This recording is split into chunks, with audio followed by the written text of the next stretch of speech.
જનમિયા રે જેને રામને રૂડી રાખ્યા એવા આ ગેળા ધામની અંદર જબરજસ્ત મંદિર છે આલિશાન, જ્યાં શ્રીફળનો આ ઢગલો છે જબરજસ્ત.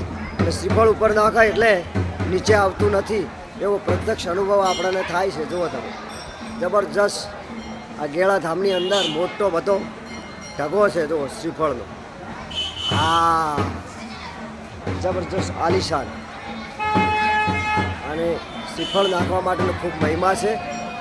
અને હજારો લોકો શનિવારના દિવસે અહીં મેળો ભરાય છે અને દર્શનાર્થે આવે છે અને લોકોના મનના મનોરથ પૂર્ણ થાય છે. આપ પણ એક વખત આ ગેળા ગામની અંદર હનુમાનજી મહારાજના દર્શન કરવા માટે પધારજો. જબરજસ્ત આલિશાન મંદિર છે. જય હો, જય શ્રી રામ.